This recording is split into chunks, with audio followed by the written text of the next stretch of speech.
नमस्कार, आप देख रहे हैं राजधानी एक्सप्रेस। मैं हूं आपके साथ पूजा मोहन पांडे।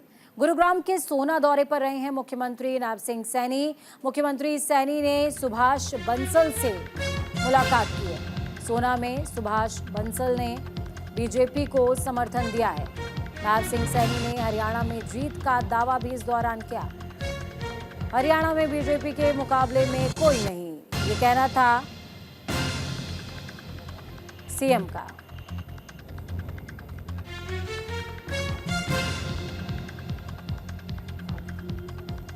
हरियाणा के मुख्यमंत्री नायब सिंह सैनी गुरुग्राम जिले के सोना पहुंचे, जहां सीएम सैनी ने निर्दलीय उम्मीदवार सुभाष बंसल से मुलाकात की। इस मुलाकात के बाद निर्दलीय उम्मीदवार सुभाष बंसल ने बीजेपी प्रत्याशी तेजपाल तंवर को अपना समर्थन दिया है। तेजपाल तंवर को समर्थन मिलने से सोना में बीजेपी और मजबूती में आ गई है। बीजेपी और कांग्रेस के कड़े मुकाबले में अब तेजपाल तंवर सबसे आगे चल रहे हैं।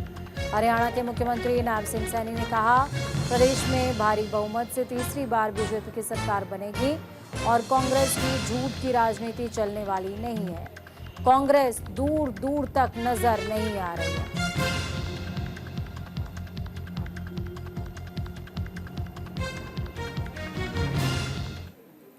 तो चलिए इस बीच आपको ग्राफिक्स के जरिए बताएंगे कि क्या कुछ खास रहा। देखिए, हरियाणा विधानसभा चुनाव के दौरान नतीजे कैसे रहे हैं वो समझ लीजिए। 2009 में जो बीजेपी का वोट शेयर था वो 9.04% था। 2014 में बीजेपी का वोट शेयर इंक्रीज हुआ और बीजेपी विनिंग पोजीशन में आ गई थी। 33.20% वोट शेयर प्राप्त हुआ था बीजेपी को, जबकि 2019 में देखिए ये वोट शेयर और ज्यादा इंक्रीज होते हुए 36.49% पहुंच गया। जबकि कांग्रेस की अगर हम बात करें तो 2009 में जो वोट शेयर 2009 में 35.08% कांग्रेस का था, वो 2014 में कम होता है, 20.58% हो गया। तो वहीं 2019 में 28.08% ये वोट शेयर हो जाता है। आईएनएलडी जो अभय चौटाला की पार्टी है उसके क्या हाल रहे वो समझिए। 2009 में स्थिति काफी अच्छी थी आईएनएलडी की, 25.79% वोट थे। जबकि 2014 में जब दुष्यंत चौटाला आईएनएलडी के साथ थे उस दौरान वोट परसेंट देखिए 24.11% वोट परसेंट आईएनएलडी का हुआ करता था। उस समय तक दुष्यंत चौटाला की जेजेपी अस्तित्व में नहीं आई थी। फिर जब दुष्यंत चौटाला को पार्टी से बाहर का रास्ता दिखाया गया, जेजेपी पार्टी अस्तित्व में आई, उसके बाद आईएनएलडी का वोट शेयर 2019 में 2.44% हो गया। जबकि देखिए 2013 के आसपास अस्तित्व में आई पार्टी मनमुटाव पैदा होना शुरू हुआ। उसके बाद जेजेपी पार्टी का गठन होता है, दुष्यंत चौटाला जिसकी अगवानी करते हैं। दो चुनावों में 2009 में और 2014 तक जेजेपी का कोई अस्तित्व नहीं रहता, लेकिन 2019 में दुष्यंत चौटाला की अगवानी वाली पार्टी 14.84% वोट परसेंट के साथ 10 सीटों पर सामने आती है और दुष्यंत चौटाला की पार्टी ने उस दौरान किंग मेकर की भूमिका भी अदा की थी। तो चलिए खबरों में आगे बढ़ते हैं। हरियाणा में वोटिंग का काउंटडाउन शुरू हो चुका है।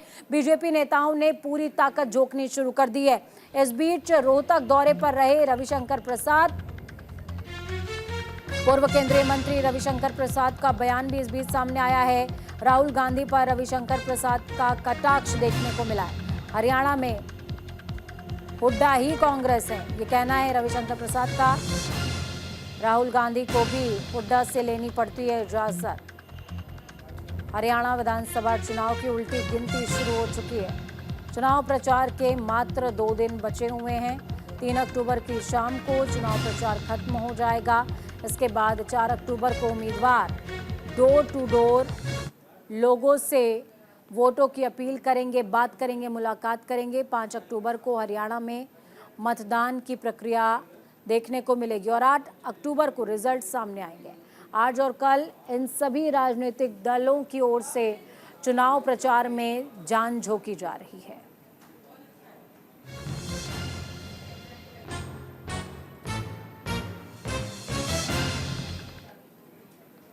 दूसरी तरफ केंद्रीय मंत्री मनोहर लाल पंजाब के फिरोजपुर पहुंचे हुए थे। इस दौरान मनोहर लाल ने कांग्रेस पर हमला बोलते हुए कहा, कांग्रेस ने फिरोजपुर को हमेशा से पिछड़ा बनाकर रखा। मैं पिछले 10 सालों में 12 बार यहां आया हूं। साथ ही मनोहर लाल ने हरियाणा में बीजेपी सरकार बनने का दावा भी किया।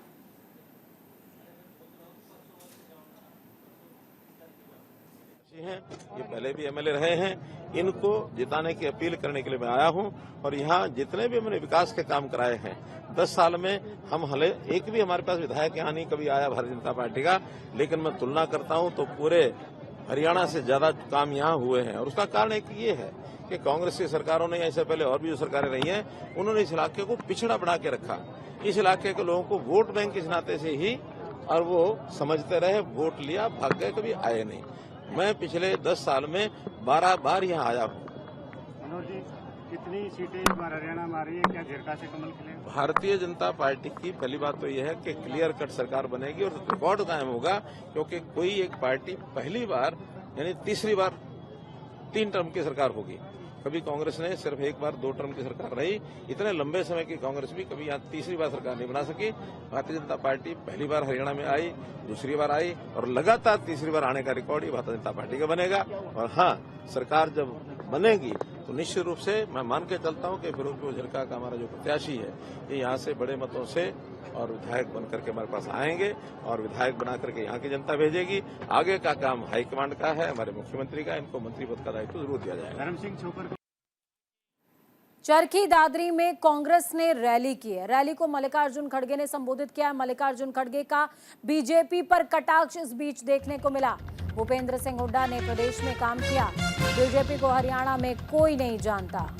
हरियाणा के चरखी दादरी में कांग्रेस ने रैली का आयोजन किया। इस रैली को संबोधित करते हुए पार्टी अध्यक्ष मल्लिकार्जुन खड़गे ने कहा, जो काम पहले भूपेंद्र सिंह हुड्डा के जमाने में हुए वो लोग अभी भी याद करते हैं। हम जो कहते हैं वो करते हैं, और बीजेपी जो वादे करती है उन्हें कभी पूरा नहीं करती।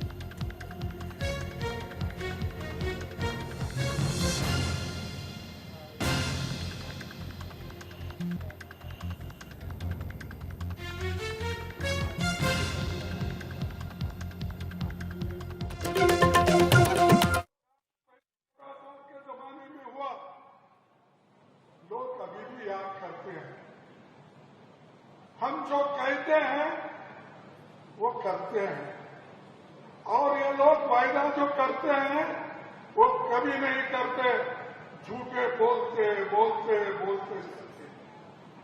इसीलिए मैं बार बार बोलता हूं कि बीजेपी झूठों की।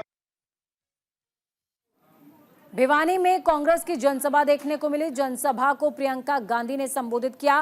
कांग्रेस प्रत्याशी के समर्थन में प्रियंका गांधी वोटों की अपील करती नजर आई है। हरियाणा सरकार को प्रियंका ने जमकर इस बीच घेरा है। हरियाणा सरकार पर भ्रष्टाचार के आरोप भी लगाए हैं। भिवानी में एक जनसभा को संबोधित करते हुए कांग्रेस महासचिव प्रियंका गांधी वाड्रा ने कहा, 10 सालों में आप में से कितने ऐसे नौजवान हैं जिन्हें रोजगार मिला है, लेकिन कितने ही ऐसे नौजवान हैं जिन्होंने भर्ती के लिए पेपर दिए हैं। हरियाणा में 30 पेपर लीक हुए हैं।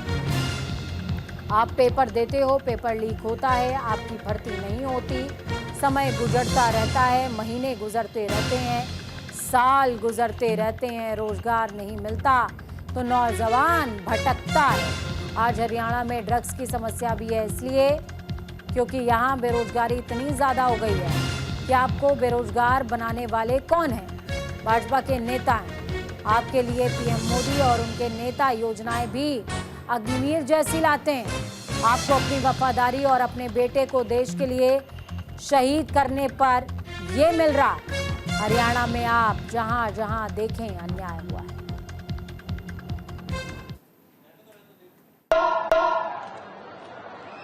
आपको 10 सालों में कितनों को रोजगार मिला है?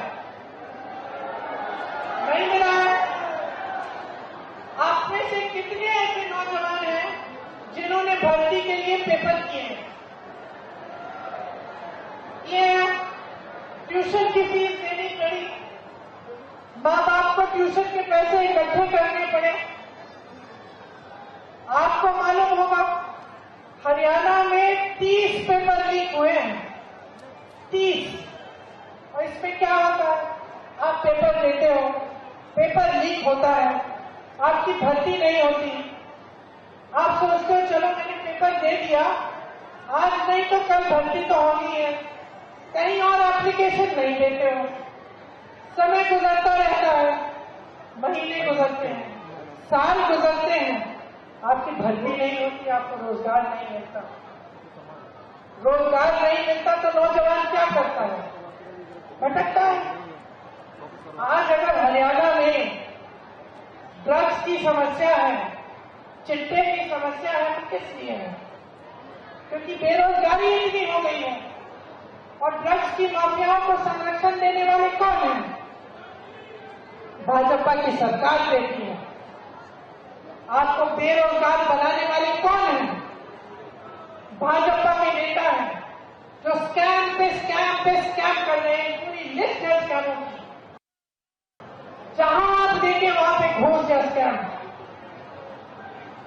और आपके लिए कैसी स्कीम लाते हैं मोदी जी और उनके नेता? अग्निवीर जैसी स्कीम कि जाओ शहीद हो जाओ देश के लिए, सरहद पे जाओ, लेकिन अगर शहीद हो जाओगे तो तुम्हारे माँ बाप को पेंशन नहीं मिलेगा, तुम्हें शहीद का दर्जा नहीं मिलेगा। 4 सालों के लिए जाके सेना में भर्ती हो, घर वापस आ जाओ, 4 साल के बाद फिर से बेरोजगार बन जाओ। ये तोहफा मिल रहा है आपको अपनी वफादारी के लिए और इस बात के लिए कि आपने अपने बेटों को शहीद किया है देश के लिए। ये मिल रहा है आपको। यहाँ के किसानों को देखिए, यहाँ मेरे किसान भाई भी होंगे, किसान बहन भी होंगी, दिन रात मेहनत करते हो। एमएसपी मिलती है, एमएसपी तक नहीं मिलती। मोदी जी ऐसे कानून लाते हैं जिससे उनके बड़े बड़े उद्योगपति मित्र अडानी जी, अंबानी जी का फायदा होता है। वो कानून कैसे थे? वो कानून ये था कि अगर कोई बड़ा उद्योगपति आकर आपकी जमीन ले ले तो आप मुकदमा भी नहीं लड़ सकते, सिर्फ डीएम के पास फैसला होगा आपका। बताइए, बड़ा उद्योगपति, इतनी शोहरत, इतने पैसे, इतने साधन, और आप जाकर डीएम के पास जाएंगे उनसे लड़ने के लिए, अपनी ही जमीन के लिए। ये थे कानून। ये कानून लाने का काम कौन कर रहा था? मोदी जी कर रहे थे, भाजपा के नेता कर रहे थे। आप जहां जहां देखे हरियाणा में आपके साथ अन्याय हुआ है, आपके अधिकारों को दबाया गया है। मेरी बहनें कुछ खरीद नहीं पाती, त्योहार है खुशी से मना नहीं पाती। तो ग्राफिक्स के जरिए आपको बता रहे हैं कांग्रेस की विजय संकल्प यात्रा के दौरान। आपको बता दें कि ये आखिरी दिन था, अंबाला से शुरू हुई थी विजय संकल्प यात्रा। 3 दिनों तक कांग्रेस की विजय संकल्प यात्रा चलती रही। इसके बाद विजय संकल्प यात्रा में कांग्रेस के दिग्गज शामिल हुए। आपने देखा मल्लिकार्जुन खड़गे, प्रियंका गांधी, राहुल गांधी सभी इसमें शामिल हुए हैं, संबोधित भी किया है। प्रियंका गांधी यात्रा में शामिल हुई थी। राहुल ने कांग्रेस प्रत्याशी के समर्थन में जनसभा की थी। 6 जिलों की यात्रा में सिर्फ 1 दिन का ब्रेक रहा है। आज प्रियंका गांधी की 3 जनसभाएं हुई हैं। विनेश फोगाट के समर्थन में जुलाना में जनसभा, चरखी दादरी में कांग्रेस अध्यक्ष मल्लिकार्जुन खड़गे ने ताबड़तोड़ रैलियां की, जनसभा की। यानी कि विजय संकल्प यात्रा के जरिए सीधे तौर पर कांग्रेस के पक्ष में आलाकमान की ओर से माहौल बनाने की पुरजोर कोशिश की जा रही है।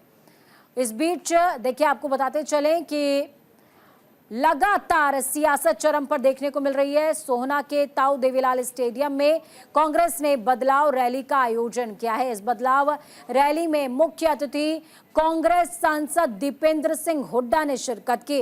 इस मौके पर उनके साथ राजस्थान के पूर्व उप मुख्यमंत्री सचिन पायलट भी मौजूद रहे। हजारों की तादाद में लोगों ने रैली में शिरकत की और इस रैली में पहुंचकर सफल बनाया है।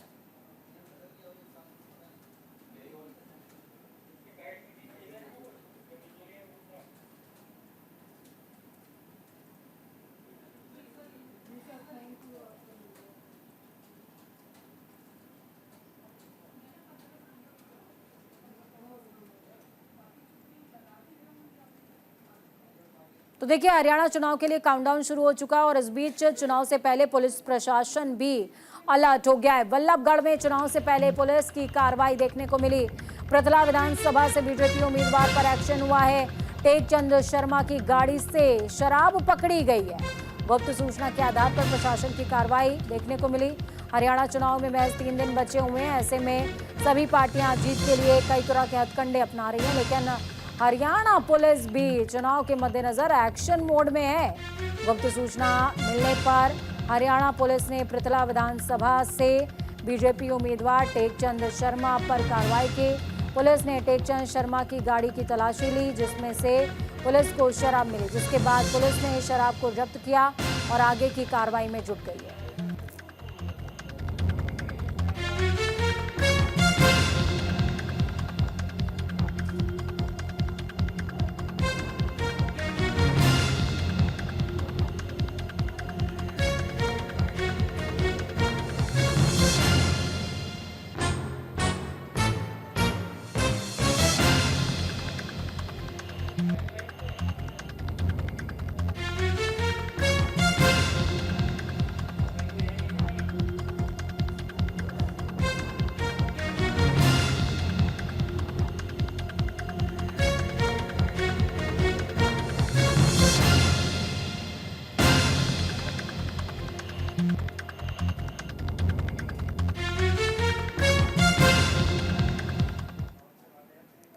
दूसरी तरफ हरियाणा के कैथल में चुनावी प्रचार करने पहुंचे सांसद चंद्रशेखर और हरियाणा के पूर्व डिप्टी सीएम दुष्यंत चौटाला से हमारे सहयोगी शैंकी जिंदल ने बातचीत की है। सुनिए।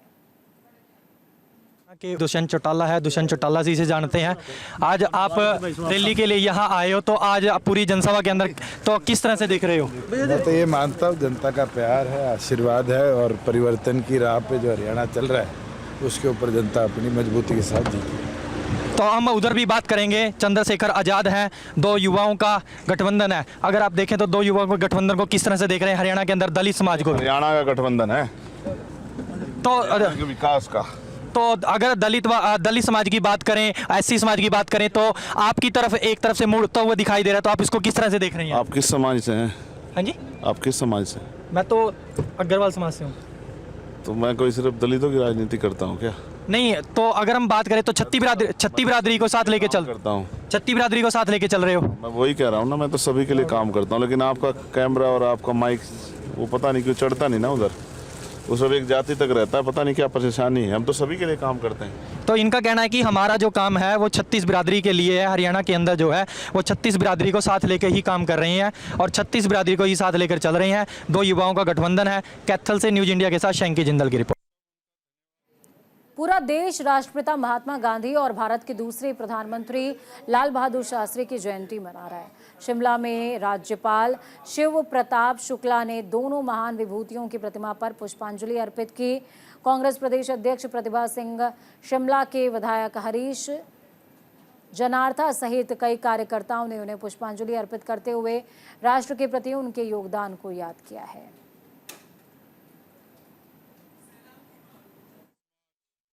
जीवन भर एक वस्त्र के आधार पर अपना जीवन बिताया और भारत में उन दोनों ग्रामीण परिवेश के आधार पर अर्थव्यवस्था हो इसकी संकल्पना दी थी। लाल बहादुर शास्त्री जी 1966 में हम लोगों के बीच नहीं रहे, लेकिन उन्होंने जिस प्रकार से जय जवान जय किसान का नारा दिया, उसका परिणाम हुआ कि भारत में वह प्रचलित हुआ और जवान और किसान मिलकर के जो देश को आर्थिक रूप से और देश की सुरक्षा को लेकर करके पूरी तौर पर सन्नद्ध रहे। यही अमरता होती है कि आज सब लोग गांधी जी के और शास्त्री जी के प्रतिमा पर जाकर करके श्रद्धांजलि अर्पित कर रहे हैं। वो श्रद्धांजलि नहीं बल्कि उनके अमरता को नमन कर रहे हैं। यही पूरी जीवन की एक गाथा होती है। मुझे लगता है कि सबको राष्ट्र के प्रति समर्पण की भावना रख करके ही कार्य करना चाहिए। शिमला में राष्ट्रपिता महात्मा गांधी की जयंती धूमधाम से मनाई गई। हिमाचल के मंत्री विक्रमादित्य सिंह और कांग्रेस प्रदेश अध्यक्षा प्रतिभा सिंह समेत तमाम कांग्रेसी कार्यकर्ताओं ने महात्मा गांधी को श्रद्धांजलि अर्पित की। इस दौरान उन्होंने कहा कि भारत ही नहीं बल्कि समूचा विश्व राष्ट्रपिता महात्मा गांधी के बलिदान और राष्ट्र समर्पण की भावना को हमेशा याद रखेगा और उनके दिखाए गए सत्य और अहिंसा के रास्ते का अनुसरण करेगा।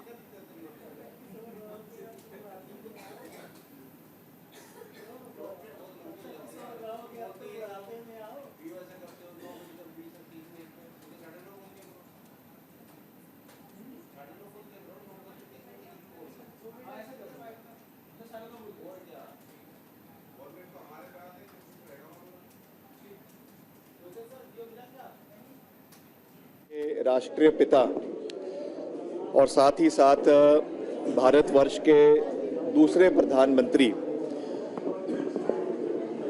स्वर्गीय महात्मा गांधी जी और स्वर्गीय लाल बहादुर शास्त्री जी की आज जन्मतिथि है और उनके दिखाए हुए रास्ते पर हम सबको चलना है। उन्होंने जिस भारत की कल्पना करी थी, जिस आज़ाद भारत को आगे ले जाने की उनकी एक परिकल्पना थी, आज भी 75 साल बाद हमें उन्हीं के दिखाए हुए रास्ते पर आगे चलने की आवश्यकता है। गांधी जी जो कि केवल भारतवर्ष में नहीं पूरे विश्व में लोग जानते हैं उनकी कुर्बानियों को, उनके योगदान को, और आज उन्हीं को श्रद्धा के सुमन अर्पित करने के लिए आज हम सभी एकत्रित हुए हैं कि बताए हुए मार्ग पर हम चलकर उन ऊंचाइयों को पा सकते हैं। तो इसीलिए मेरा सभी से ये निवेदन है कि हम लोग उनको श्रद्धा के सुमन जहां अर्पित कर रहे हैं वहां पर उनके आदर्शों का भी पालन करना हमारा कर्तव्य बनता है। हमें इसी राह पर चलने के लिए और नौजवानों को भी प्रेरित करने की आवश्यकता।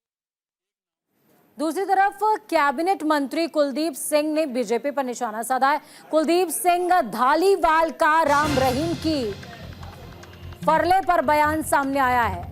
बहुत बुरा है कि राम रहीम को फरलो मिली है। चुनाव के चलते बीजेपी जानबूझकर दे रही है पैरों। बीजेपी सिखों की भावनाओं से खेल रही है। तो पंजाब के कैबिनेट मंत्री कुलदीप सिंह धालीवाल ने गुरमीत राम रहीम को पेरोल मिलने पर बड़ा बयान दिया है। उन्होंने कहा ये बेहद दुखद है कि उन्हें पेरोल मिल रही है। हरियाणा चुनाव के कारण बीजेपी जानबूझकर उन्हें पेरोल दे रही है। बीजेपी भावनाओं के साथ खेल रही है। उन्होंने कहा पंजाब बीजेपी नेताओं को ये मुद्दा उठाना चाहिए।